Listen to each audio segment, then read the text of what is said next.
Hello दोस्तों, नमस्कार। Asset commando में आप सभी का स्वागत है। दोस्तों, अगर आपने फर्स्ट बार विजिट किया हो तो चैनल को सब्सक्राइब कर लीजिएगा और बेल आइकन को प्रेस करके ऑल पर क्लिक कर लीजिएगा ताकि रेगुलर अपडेट आप लोग को मिलती रहे। तो दोस्तों, आज भारती एयरटेल का Q4 का रिजल्ट आया है। तो चलिए हम लोग इसके बारे में कंप्लीट एनालिसिस कर लेते हैं। इसका प्रॉफिट भी डबल हो गया है, तो हम लोग इस कंपनी का कंप्लीट एनालिसिस करते हैं। तो देखिए दोस्तों, आज 17 मई है और आज ही भारती एयरटेल का रिजल्ट आया है। तो हम लोग एक बार से देख लेते हैं कि कंपनी ने डिविडेंड दिया है कि नहीं। तो देखिए दोस्तों, कंपनी ने 3 रुपये का डिविडेंड दिया है। तो चलिए दोस्तों, हम लोग कंपनी के डायरेक्ट रिजल्ट पर आते हैं। तो देखिए दोस्तों, हम लोग कंपनी के रिजल्ट के ऊपर आ गए हैं। All digit Rupin in millions में है। शायद आप लोग को ये विजुअल नहीं होगा तो मैं लिख कर भी आप लोग को बता दूंगा। देखिए, कंपनी का रेवेन्यू फॉर ऑपरेशन यानी कि कंपनी का जो कोर बिजनेस है उससे कंपनी के इस क्वार्टर में 3,15,000 रेवेन्यू जनरेट हुआ है। अगर हम लोग इससे पहले के क्वार्टर का रिजल्ट देखें तो उस समय रेवेन्यू लगभग 3 लाख का था और एक साल पहले यानी कि 31 मार्च 2021 में कंपनी का रेवेन्यू लगभग 2.5 लाख का था। तो कंपनी का रेवेन्यू में भी अच्छा खासा जंप आया है। तो हम लोग देख लेते हैं अब कंपनी का एक्सपेंस। तो कंपनी का एक्सपेंस देखिए, टोटल एक्सपेंस 1,54,600 का है और इससे पहले के क्वार्टर में देखें तो 1,51,000 लगभग था। और एक साल पहले की बात करें यानी कि 31 मार्च 2021 में तो उस समय कंपनी का एक्सपेंस लगभग 1,34,000 का था। तो कंपनी का एक्सपेंस में वृद्धि हुआ है। तो हम लोग कंपनी का डायरेक्ट प्रॉफिट देख लेते हैं कि कंपनी ने डायरेक्ट प्रॉफिट कितना जनरेट किया है। तो ये देखिए दोस्तों, कंपनी का प्रॉफिट फॉर द पीरियड इस क्वार्टर में 37,150 करोड़ का है और इससे पहले के क्वार्टर में लगभग 16,500 का था। और एक साल पहले की बात करें तो लगभग 15,000 मिलियंस का था।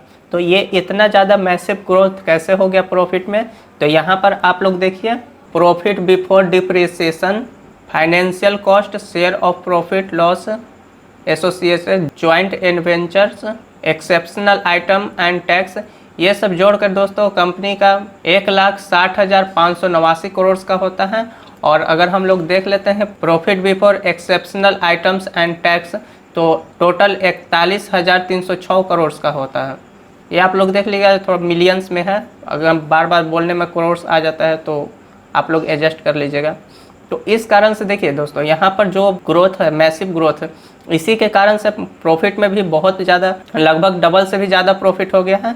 तो इस कारण से यहाँ कंपनी का प्रॉफिट इतना हो रहा है। ऐसे भी दोस्तों आप लोग नॉर्मल समझ सकते हैं कि कंपनी का जो रिचार्ज प्लान है ये सब बहुत ही ज़्यादा बढ़ा दिया है, तो कंपनी में तो ग्रोथ होना स्वाभाविक बात है। अगर आप लोग कंपनी का EPS देखिएगा तो इस क्वार्टर में कंपनी का EPS लगभग 3.5 है और इससे पहले के क्वार्टर में लगभग 1.5 था और एक साल पहले के 1.38 था। तो हम लोग अब एक बार से इसके फंडामेंटल एनालिसिस कर लेते हैं। तो क्या कंपनी ये इस तरह से ग्रोथ दिखाने के बाद हम लोग के इन्वेस्टिंग के पर्पज से ठीक है या नहीं है। तो ये देखिए दोस्तों, कंपनी का करंट मार्केट प्राइस 705 रुपये चल रहा है।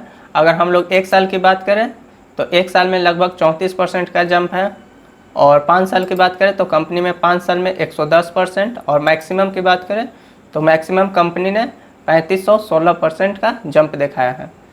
तो इस कंपनी का चार्ट देखें तो ये देखिए दोस्तों, लगभग 2008 से लेकर 2020 तक कंसोलिडेशन फेस में ही कंपनी चल रही थी और अभी ये ब्रेकआउट करके ऊपर जा रहा है। तो इसका चार्ट भी देखें तो कोई इस तरह से ग्रोथ नहीं है, ये ऐसे कंसोलिडेट हो रही है, उसके बाद थोड़ा सा जंप दिखा रही है। ये देखिए किस तरह से ये चल रही है। तो चलिए हम लोग इसका फंडामेंटल एनालिसिस की तरफ चलते हैं। तो ये देखिए दोस्तों, कंपनी का मार्केट कैप 4,01,101 करोड़ का है और PE रेशियो देखिएगा तो PE रेशियो 109 है और कंपनी का बुक वैल्यू 113 रुपये है और फेस वैल्यू की बात करें तो कंपनी का फेस वैल्यू 5 रुपये का है। अगर हम लोग कंपनी का पीर कंपेरिजन देखें तो ये देखिए दोस्तों, टेलीकॉम सेक्टर में भारती एयरटेल नंबर 1 पे आता है। तो जैसा कि आप लोग भी जान रहे होंगे कि टेलीकॉम सेक्टर में 2 ही कंपनी मेजर रोल प्ले कर रही है, एक भारती एयरटेल है और एक रिलायंस जियो है। तो अभी रिलायंस जियो तो अलग से अभी उसका IPO नहीं आया है, जो कि अभी कुछ ही दिनों में IPO उसका देखने को भी मिल जाएगा। तो आप लोग यही 2 कंपनी है जो कि टेलीकॉम सेक्टर में इन्वेस्टिंग के पर्पज से ठीक है, एक रिलायंस जियो है और एक भारती एयरटेल। तो हम लोग आगे बढ़ते हैं और कंपनी का प्रॉफिट लॉस देख लेते हैं। तो दोस्तों, हम लोग के पास मार्च 2011 से लेकर अभी तक का डाटा अवेलेबल है। तो मार्च 2011 में कंपनी का सेल्स देखें तो लगभग 60,000 करोड़ का था, और जो कि अभी करंट में 1,16,547 करोड़ का है। और वही हम लोग कंपनी का नेट प्रॉफिट देखें तो 2011 में कंपनी का नेट प्रॉफिट लगभग 57,500 करोड़ का था, और अभी करंट में देखें तो अभी लगभग 4,255 करोड़ का है। तो ये देखिए दोस्तों, कंपनी बीच में 2020 में भी माइनस में चल गया था, और 2021 में भी देखिए माइनस में लगभग 15,000 करोड़, और 2020 में लगभग -32,000 करोड़ था। अगर हम लोग कंपनी के कंपाउंडेड सेल्स ग्रोथ देखें तो कंपनी 10 साल में 5% के हिसाब से ग्रोथ किया है, और वहीं हम लोग कंपनी का कंपाउंडेड प्रॉफिट ग्रोथ देखें तो 10 साल में -1% के हिसाब से लॉस दिखाई है। और कंपनी का CAGR देखें तो कंपनी 10 साल में 10% का CAGR दिखाया है, 5 साल में 16%, और 3 साल में 30%, और 1 साल में 31%। एक बार से हम लोग कंपनी का रिजर्व्स एंड बोरोइंग देख लेते हैं। तो देखिए दोस्तों, अभी करंट में मार्च 2022 में कंपनी का रिजर्व 63,759 करोड़ का है, और वहीं हम लोग बोरोइंग देखें तो लगभग 1,70,000 करोड़ का है। तो रिजर्व्स के मुकाबले में बोरोइंग बहुत ही ज़्यादा है।